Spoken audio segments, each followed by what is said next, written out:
আমার নাম রূপা। আজ আমার পাত্রপক্ষ দেখতে আসছে। এই না যে প্রথম, এর আগেও অনেকে এসেছে। গায়ের রং কালো হওয়ায় আমাকে কেউ বিয়ে করতে রাজি হয়নি। আমি তৈরি হয়ে বসার ঘরে গেলাম।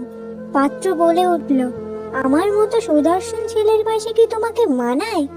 কথাগুলো শুনে সেখানে আর এক মুহূর্ত না দাঁড়িয়ে আমি চলে আসলাম। বাবা বলল, বাজারে বিষ পাওয়া যায় জানো, সেটা খেয়ে মরতে পারো না। মা বলল। আমি আমার মেয়েকে কোথাও বিয়ে দেব না। আমি মাকে বললাম, মা, তুমি কি আমায় জন্ম দিয়ে পাপ করেছো? মা বলল, রং ফর্সা কি কালো হবে সেটা কি আমাদের হাতে থাকে? এই সমাজে কালো মেয়েদের যে কোনো দাম নেই, কিন্তু তারা পড়াশুনো করে শিক্ষিত হয়ে যদি কোনো পজিশনে যেতে পারে তবে সমাজ তাদের দাম দেয়। আমাকে একটু সময় দাও না মা। আমি তো তোর সাথে সব সময় আছি। তুই পড়াশুনো করে এমন জায়গায় ওঠ যাতে তোর সামনে কেউ মাথা উঁচু করে দাঁড়াতে না পারে।